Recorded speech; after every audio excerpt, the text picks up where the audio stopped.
The paper ripped slowly, one deliberate tear at a time. My hands froze over the sketchbook, pencil still pressed to the margin where I'd been shading the final corner.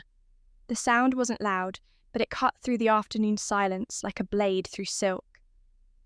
I looked up to see Jessica standing beside my desk, holding the page I'd spent 3 weeks perfecting. The one with the cherry blossom tree I'd drawn from memory, every petal individually shaped, every branch weighted with the precision of hours I'd stolen from sleep. She wasn't looking at me. She was looking at the paper in her hands, at the drawing I'd poured myself into, and her expression was blank. Not angry, not apologetic, just empty, as though what she held meant nothing, as though I meant nothing. "Jessica," I said, and my voice came out smaller than I intended. "That's—" The second tear interrupted me.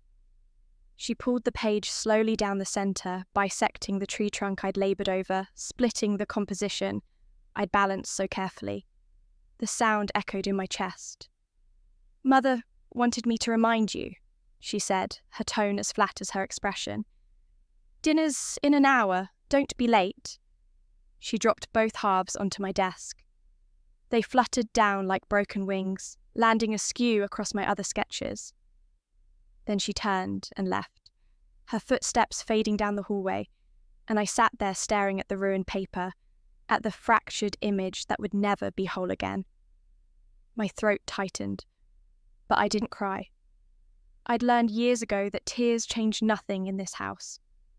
I picked up the 2 pieces and tried to align them, pressing the torn edges together as though will alone could fuse them back. But the rip was too clean, too final. The tree would always be severed now, the composition forever destroyed. All those hours, all that careful work, gone because Jessica had decided it meant nothing, because I meant nothing.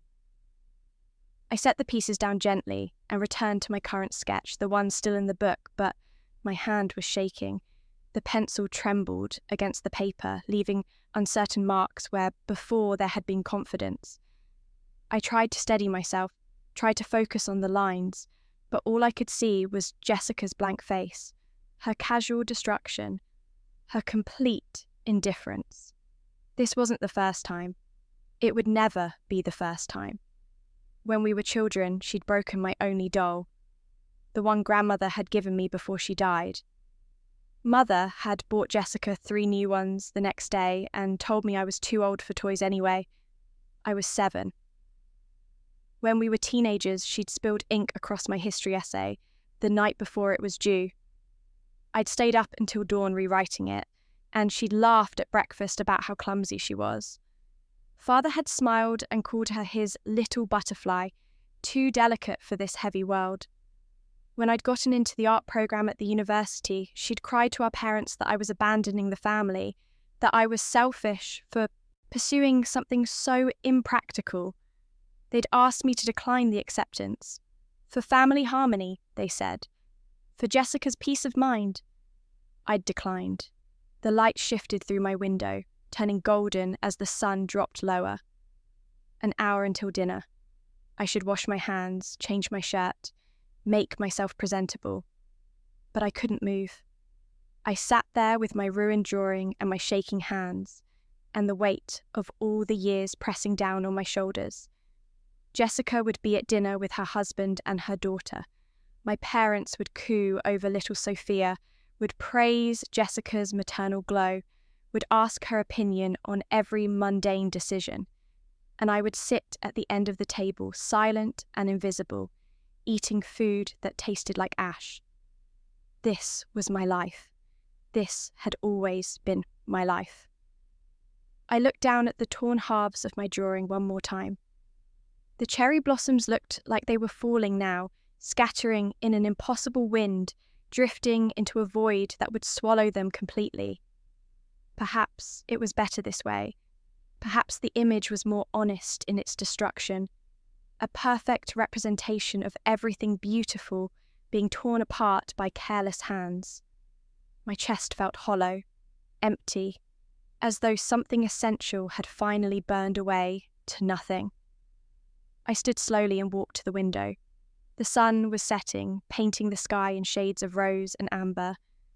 Somewhere in the house, Jessica was probably choosing her outfit for dinner, probably telling Sophia some sanitized story about her day, probably existing in the warm centre of our parents' attention, without ever questioning why she deserved it.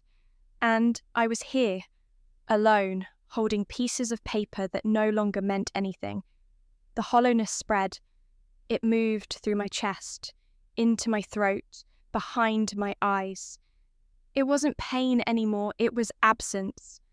The space where pain used to live, now empty and cold and strangely peaceful. I thought about dinner. I thought about sitting at that table one more time, invisible and voiceless, watching Jessica shine while I faded further into the background. I thought about tomorrow, and the day after, and all the days stretching endlessly forward in exactly the same pattern. I thought about the art I would never create because every moment I tried, someone would tear it away. The sun dipped below the horizon. The room grew dim around me. I closed my eyes and felt my heartbeat slow, each pulse quieter than the last. The hollowness expanded until it was all there was. No pain, no anger, no hope, just the soft final acknowledgement that some battles were never meant to be won. The world grew distant, sounds faded, the weight of everything lifted, and I felt myself floating in that hollow space, suspended in the absence of all things. And then there was nothing at all. Sunlight touched my face, warm and insistent. I opened my eyes to a ceiling I recognized but hadn't seen in years. The crack that ran from the corner to the light fixture. I'd traced its path with my eyes every morning when I was 17. The faded paint, the water stain shaped like a bird in flight. I knew these marks the way I knew my own heartbeat. This was my childhood bedroom. But that was impossible. I sat up slowly, and my body felt different, lighter, younger. My hands were smooth, unlined. The hands of someone who hadn't yet spent years gripping pencils until her fingers cramped. I looked down at myself and saw clothes I'd donated a decade ago, a body that hadn't yet learned to carry the weight of accumulated disappointments. My sketchbook lay on the desk beside the window, not the current one with its half-finished pieces, the old one, the one from my teenage years. I stood and walked to it on legs that felt strange and familiar all at once, and when I opened the cover, I saw my 17-year-old handwriting dating each entry. The most recent date was 2 weeks before my 18th birthday, 10 years ago. I turned to the mirror and saw my younger face staring back, rounder cheeks, brighter eyes, hair that still held the length I'd cut away in college. But behind that young face, I could see everything. I could remember every moment of the life I'd just lived, every tear, every silence, every carefully destroyed dream. The knowledge settled into me like stones dropping into still water, each memory finding its place, each realization solidifying into certainty. I had died, and I had returned. The air tasted different here, cleaner, sharper, full of possibility that hadn't yet been crushed. The morning light felt new. Everything felt new, even though I remembered it all perfectly. This moment, this morning, I'd lived it before. I knew what came next. In 3 days, I would finish a drawing of a lighthouse on stormy seas. I would spend 18 hours on it, perfecting every wave, every brick of the tower, every beam of light cutting through darkness. It would be the best thing I'd ever created, at least in my first life. And Jessica would spill coffee on it the morning I planned to submit it for the regional art competition. An accident, she would say. Mother would scold me for leaving important things where they could be damaged. Father would suggest I take it as a sign that art wasn't my true calling. I would believe them. I would internalize the idea that my work didn't matter, that my passion was a liability, that I was foolish for trying. That single moment would begin my long collapse into invisibility. But I remembered now. I remembered all of it.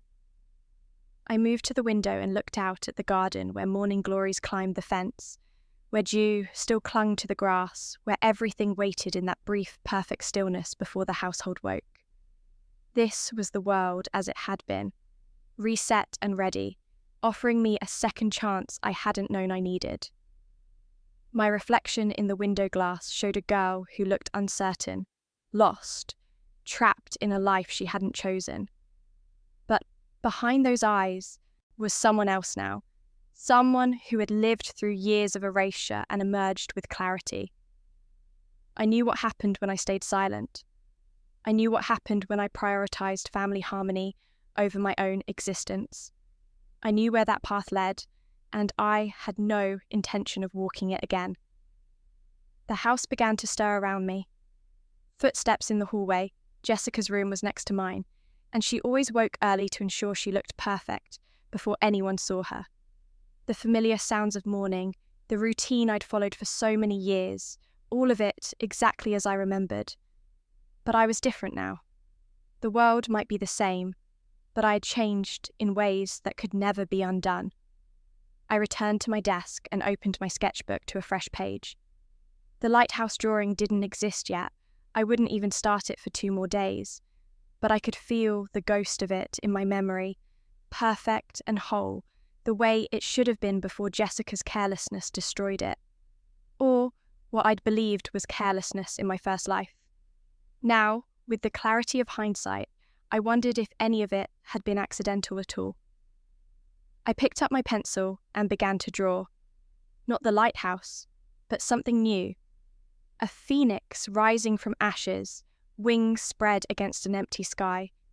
The lines came easily, muscle, memory, and newfound purpose working in harmony. This drawing would be mine. All of them would be mine from now on. I would guard them. I would guard myself. The door to my room opened without knocking. Jessica, already dressed and perfect, her hair arranged just so, her expression neutral as she looked at me.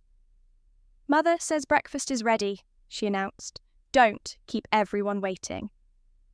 In my first life, I would have immediately set down my pencil and hurried to join them, anxious about causing inconvenience, desperate to avoid disapproval.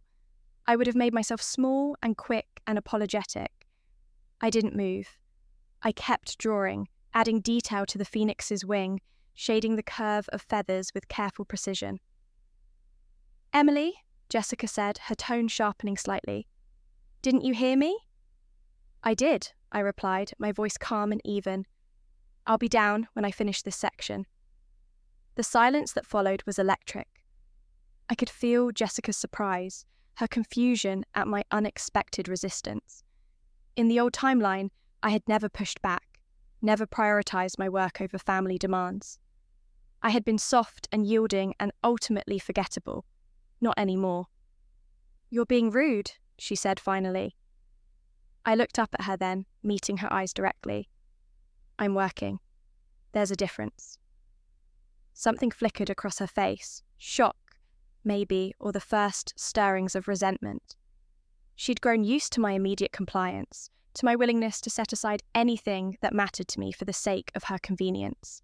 This new resistance clearly unsettled her. "Fine," she said, her voice tight. "But Mother won't be happy." She left, closing the door with more force than necessary, and I returned to my drawing. My hand was steady now, no tremor, no uncertainty. The phoenix's eye looked back at me from the paper, fierce and knowing. Let Mother be unhappy. Let them all be unhappy. I had spent one entire lifetime managing their emotions at the expense of my own, and it had led only to my erasure. This time, I would choose differently. I finished the wing section and carefully closed my sketchbook, then stood and stretched, feeling the youth and strength of this 17-year-old body. So much energy, so much time ahead of me. In my first life, I had squandered both on people who would never value them. This time, I would build something that mattered. I made my way downstairs at my own pace, unhurried and unworried. The dining room already held everyone else. Father reading his newspaper, Mother arranging dishes, Jessica sitting with perfect posture beside her empty plate. They all looked up when I entered. "Emily," Mother said, her tone carrying that familiar edge of disappointment. "We've been waiting." "I apologise," I said, taking my seat. I was at a good stopping point in my drawing. Father lowered his newspaper slightly. "Still spending time on those pictures?" In my first life, I had shrunk at this question, had mumbled something apologetic and changed the subject. Now I simply smiled. "Yes, I'm working on a submission for the regional art competition. The deadline is in 3 weeks." The silence was profound. Mother's hand paused over the serving spoon. Father's newspaper crinkled as his grip tightened. Jessica stared at me as though I'd announced plans to fly to the moon. "A competition?" Mother said carefully. "Emily, you know how we feel about you pursuing these hobbies so seriously." "You've made your feelings clear," I agreed pleasantly. "But this is important to me, and I'm going to do it." The words felt revolutionary, like declaring independence, like reclaiming territory that had always rightfully been mine. I watched their faces, saw the confusion and displeasure, and felt nothing but calm certainty. "Well," Father said after a long moment, "I suppose it's harmless enough, though you shouldn't let it distract from more important things." By important things, he meant whatever Jessica needed, whatever kept the family running smoothly according to their definition of smooth. I understood that now. I'd always understood it, but in my first life I'd accepted it. Had believed that my role was to orbit around Jessica's brightness like a dim, dutiful moon. Breakfast proceeded in uncomfortable silence. Jessica kept glancing at me as though trying to solve a puzzle, and Mother served food with slightly more force than necessary. But I ate calmly, tasted everything fully, and excused myself when I was finished without waiting for permission or consensus. Back in my room, I returned to my Phoenix. The drawing was taking shape beautifully, better than anything I created in my first timeline, infused with all the skill I'd developed over those 10 lost years, but applied with the confidence I'd never had before. Every line was deliberate, every shadow was placed with purpose. This was what I could do when I wasn't constantly apologizing for existing. The days unfolded in a new pattern. I worked on my art with single-minded focus, protecting my time and space with firm but calm refusal. When Jessica tried to interrupt me, I asked her to come back later. When Mother suggested I help with some task that could easily wait, I said I would do it after I finished my current piece. When Father implied that my dedication was excessive, I smiled and continued working. Small acts of defiance, each one building on the last, each one reinforcing the boundary between their expectations and my reality. On the third day, I began the lighthouse drawing. I remembered every detail from the first timeline, the composition, the light, the storm-tossed waves. But this version was better, cleaner, more powerful. I worked on it in careful sessions, never leaving it unattended, always locking my room when I left. I had learned my lesson about carelessness, even if that lesson came from a life that technically hadn't happened yet. Jessica noticed my caution. I saw her trying the door handle one afternoon while I was downstairs, testing to see if she could enter freely as she always had before. When I came back upstairs and found her in the hallway, she looked startled. "Just wondering if you wanted to go shopping," she said too quickly. "No? Thank you," I replied, unlocking my door and slipping inside before she could follow. I heard her footsteps retreat, heard the faint sound of her voice as she complained to Mother about my new standoffish behaviour. Let her complain. I had spent 10 years being accessible and accommodating, and all it had earned me was destruction. The lighthouse took shape over 2 weeks. I worked on it with the patience and precision of someone who knew exactly how much it could matter, how much I would regret any compromise. When it was finally finished, I sat back and looked at it with satisfaction that ran bone deep. This was mine, my vision, my skill, my time. No one had interrupted it. No one had diminished it. No one would take it from me. I took it to be professionally photographed and submitted my competition entry online, keeping both the original and the digital files locked away safely. The submission deadline passed without incident, and I felt a triumph that had nothing to do with whether I won or lost. I had completed something meaningful. I had protected it. I had valued myself enough to fight for my own work. That was the real victory. The response from my family was predictable. Mother disapproved of the hours I'd wasted. Father suggested I should focus on more practical skills. Jessica said nothing at all, but her silence felt pointed, almost hostile. I didn't care. I was learning not to care about their opinions on things they would never understand. 2 weeks later, I received the email. I had placed first in the regional competition, and my lighthouse drawing would be featured in a travelling exhibition. The prize included a modest scholarship and an invitation to a summer intensive programme for emerging artists. I read the email 3 times, making sure it was real, making sure I wasn't imagining the validation I'd never received in my first life. Then I printed it, framed it in my mind, and carried the knowledge down to dinner like a shield. I won the art competition, I announced as I took my seat. The fork in Jessica's hand clattered against her plate. Mother's expression froze. Father looked up from his newspaper with something like surprise. "You what?" Mother said. "First place in the regional competition. There's a scholarship and a summer programme." I kept my voice level, factual. "I wanted you to know." The silence stretched. Then Jessica found her voice. "Well," she said, with a smile that didn't reach her eyes, "isn't that unexpected?" Unexpected. Not congratulations, not pride, not joy at my success. Just surprise that I'd managed to achieve something without her permission or participation. Very unexpected, Father agreed, though I still maintain that art isn't a sustainable career path. "It's a nice hobby, dear," Mother added, her tone attempting warmth and achieving only condescension. "But don't let it go to your head." I looked at each of them in turn, at Jessica's forced smile, at Mother's dismissive concern, at Father's casual disdain. In my first life, this moment would have crushed me. Their inability to celebrate my achievement would have confirmed my deepest fear, that nothing I did would ever be good enough. Now I simply nodded and continued eating. Their opinions no longer shaped my reality. That was perhaps the greatest gift of my rebirth, the ability to hear their judgment and remain untouched by it. They could dismiss my work, belittle my success, treat me as though I were invisible. But I knew my own worth now, and their blindness couldn't diminish it.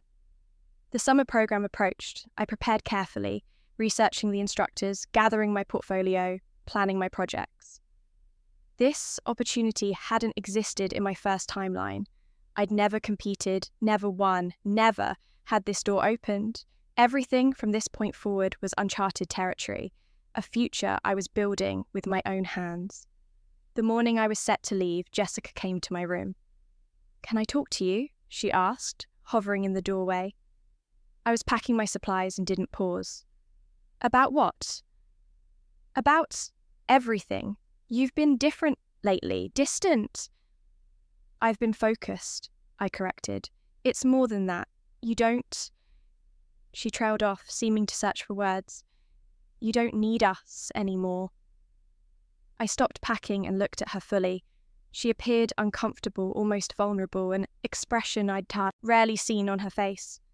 In my first life, I might have rushed to reassure her, to smooth over any tension, to sacrifice my own boundaries to restore her comfort. But I'd learned better. "I'm learning to not need validation from people who don't value me," I said quietly. "There's a difference." Her face flushed. "That's not fair. We're your family."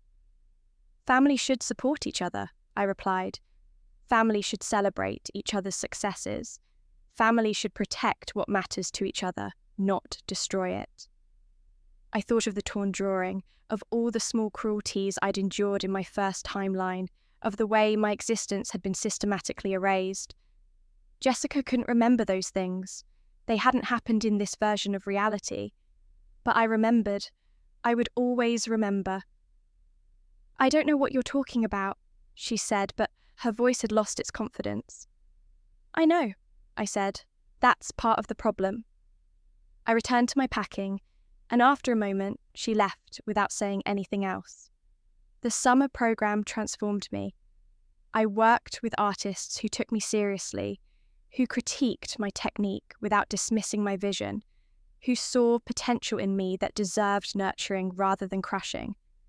I learned new skills, refined old ones, and most importantly, I connected with other people who understood that art wasn't a frivolous hobby, but an essential way of interpreting and shaping the world. When I returned home at summer's end, I was different again. More confident, more skilled, more certain of my path. My family noticed, but said little. Jessica had become almost wary around me, as though I were an equation she could no longer solve. Mother and father maintained their disapproval, but with less conviction, perhaps sensing that their opinions no longer held the power they once had. I began my final year of high school with clear purpose. I would apply to art programs, accept the best offer, and build a life around my work. I would stop trying to fit into a family that had never made space for me. I would choose myself again and again, until choosing myself became as natural as breathing. The year progressed. I created prolifically, worked diligently, and guarded my boundaries with calm vigilance. Small incidents occurred. Jessica accidentally knocked over my water cup near my sketchbook. Mother scheduled family obligations during times I'd reserved for work. Father made pointed comments about impractical dreamers, but I navigated them all with the wisdom of someone who had already lived through worse. Nothing they did could touch me anymore. I had died once from their neglect and been reborn with clarity they could never shatter. By spring, I had multiple acceptance letters from prestigious art programs.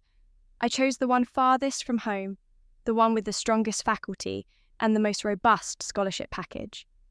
When I announced my decision at dinner, the response was predictably muted. "So far away," Mother said. "Such an uncertain field," Father added. Jessica said nothing, but her jaw was tight. I smiled at all of them with genuine peace.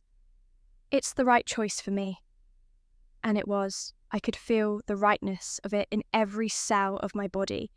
The certainty that I was finally choosing the path that honoured who I actually was, rather than who they wanted me to be.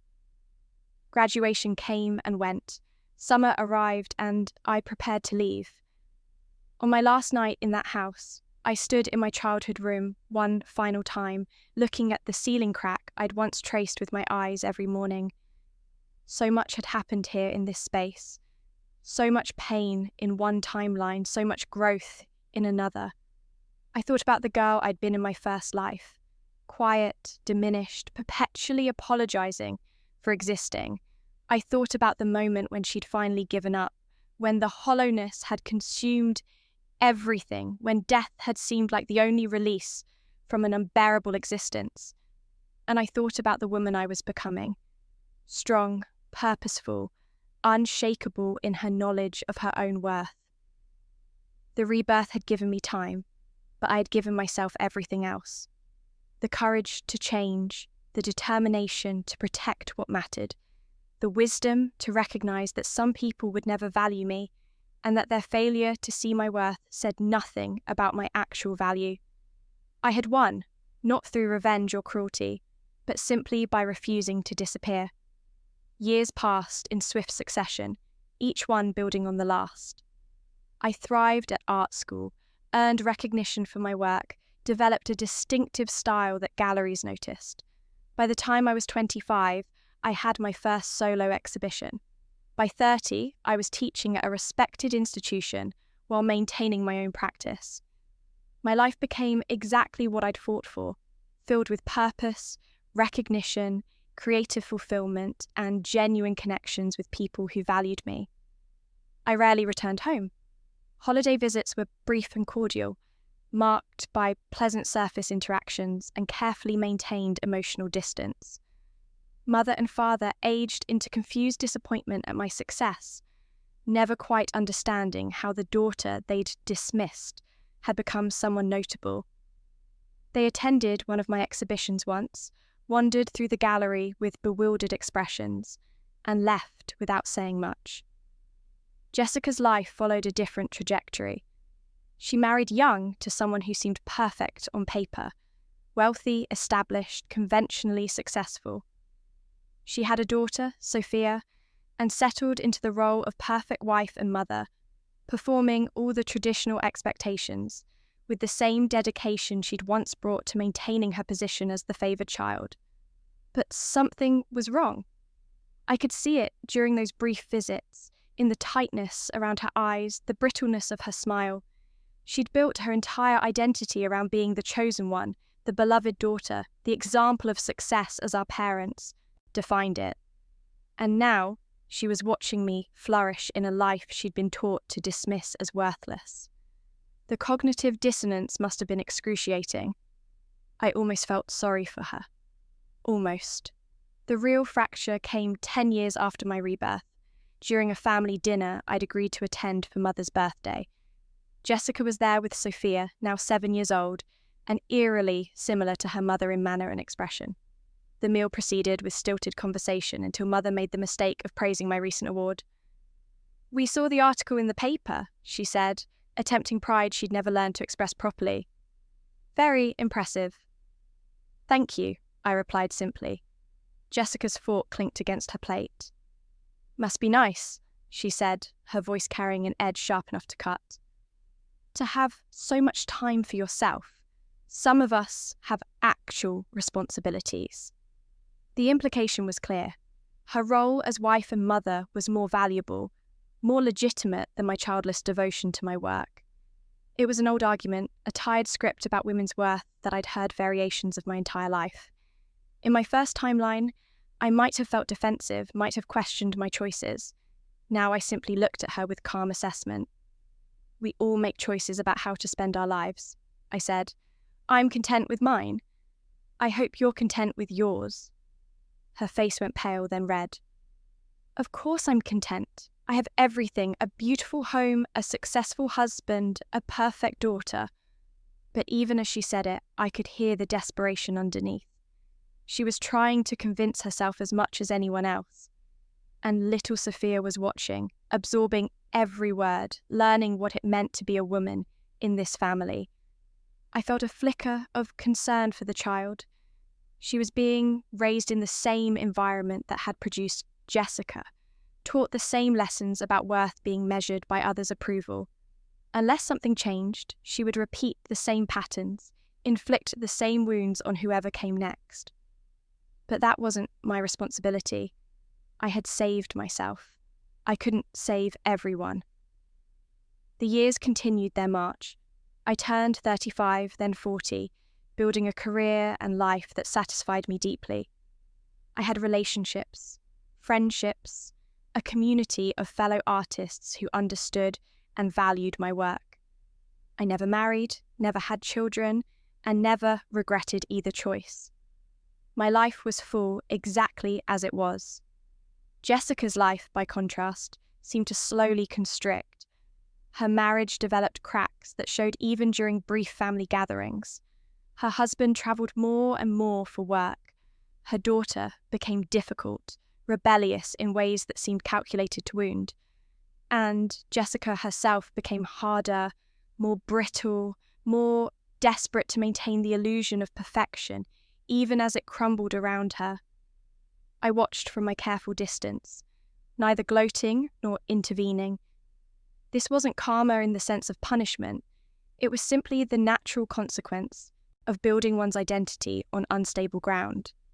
Jessica had never developed a self independent of others' approval. When that approval proved insufficient to sustain her, she had nothing to fall back on. I, on the other hand, had learned to be whole on my own. The true test came when I was 42. I received a call from Mother, her voice thin with age and worry. "Emily, we need you to come home. There's been an incident with Sophia." I drove back to that town I'd left so long ago, to that house where I'd died and been reborn. The family gathered in the living room with grave faces, and they explained the situation in careful, worried tones. Sophia, now 19 and struggling at university, had been caught vandalizing another student's property. Specifically, she'd destroyed a portfolio of artwork belonging to her roommate, torn up drawings, spilled ink on canvases, broken sculptures. The destruction had been thorough and deliberate. And she tried to frame her roommate for the damage, creating false evidence to suggest the other girl had destroyed her own work in some kind of mental breakdown. The story hit me like an echo from across time, like a scene from a life I'd lived long ago, distorted and repeated through a new generation. I looked at Jessica, saw the horror and shame on her face, and understood everything in that moment. She had taught her daughter, whether consciously or not, that other people's creativity could be carelessly destroyed. That art didn't matter, that artists didn't matter, that their work was disposable.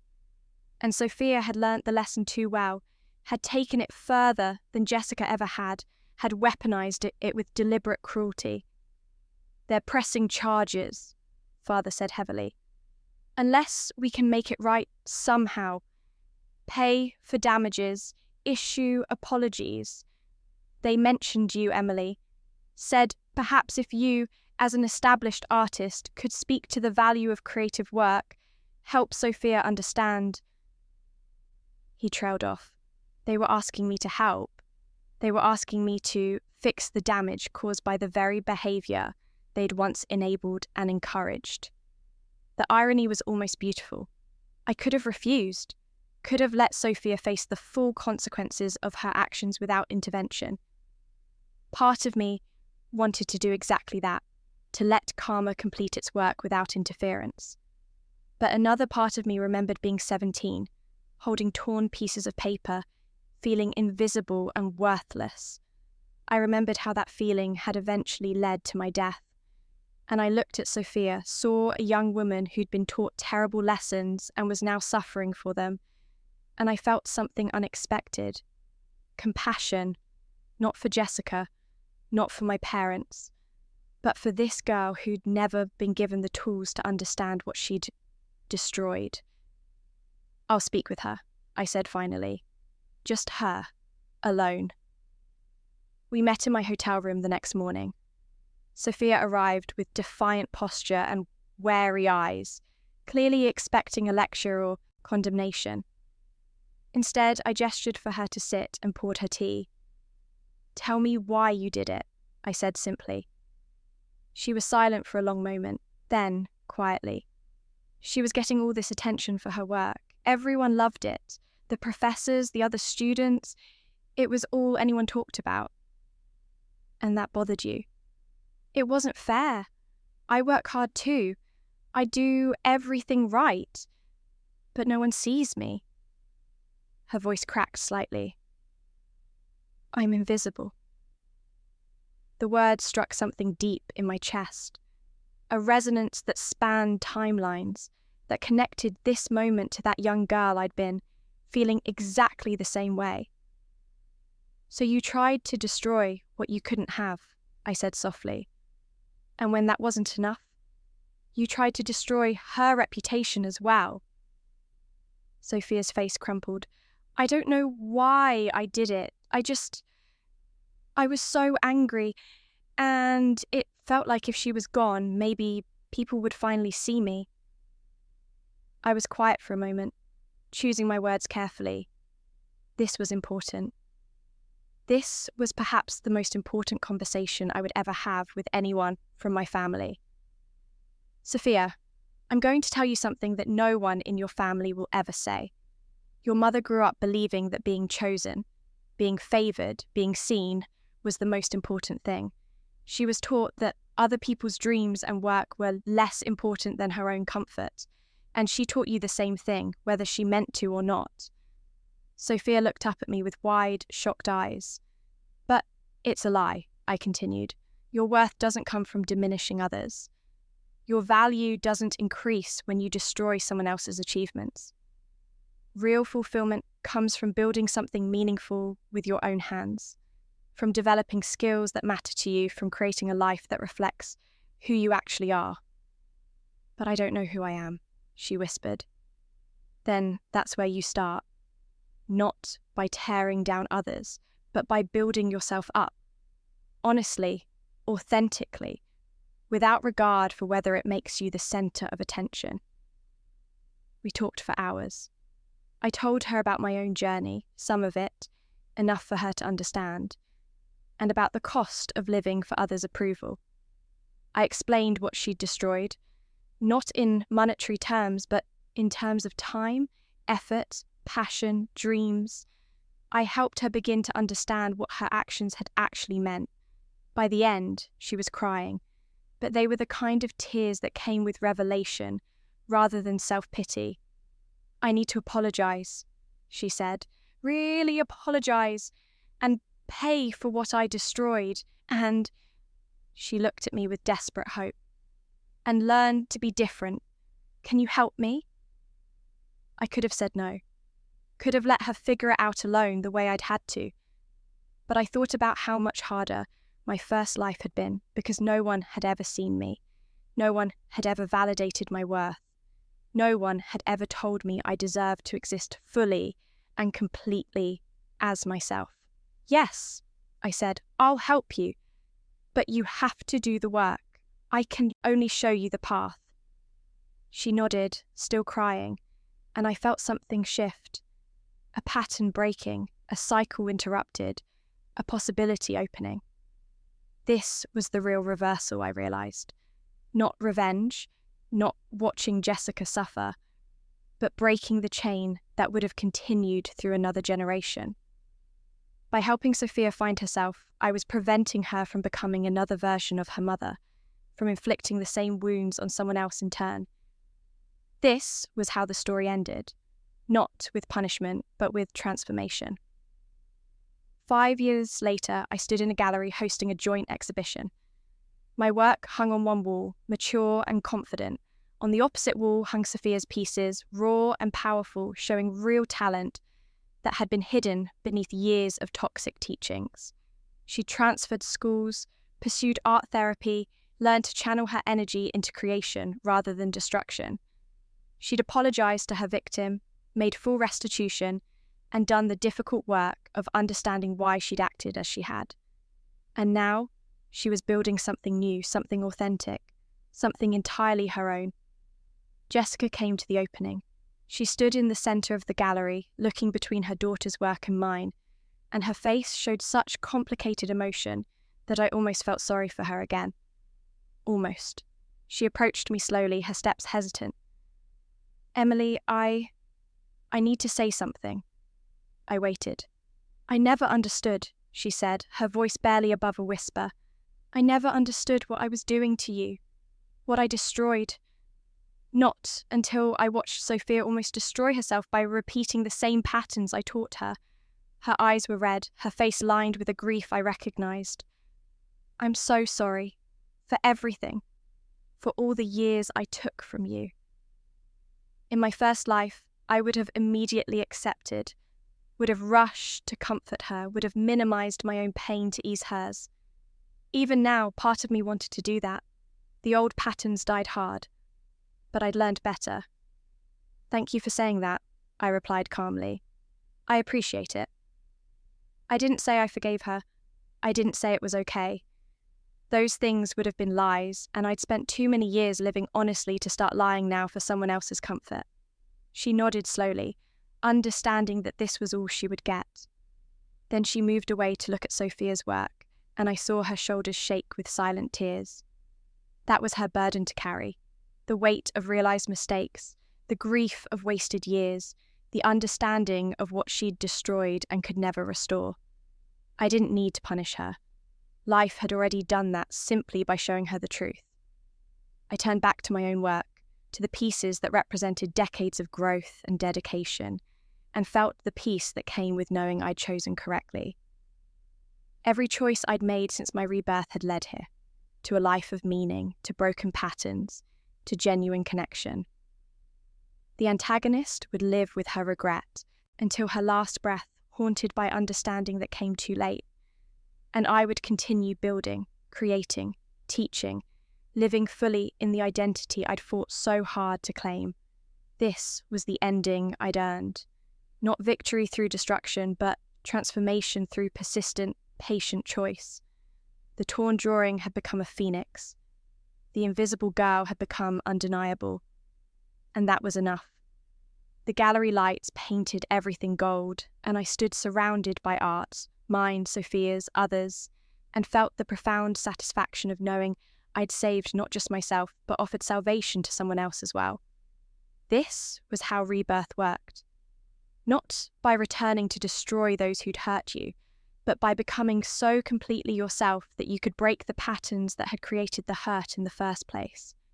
The cherry blossoms would always fall, but now they fell into hands that knew their value, that would preserve them, that would let them bloom again in new soil. I closed my eyes and breathed in the moment. The peace I'd earned, the life I'd built, the completion of a journey that had taken me through death and back again. And when I opened them, I was still here, still standing, still whole, still, finally, at peace.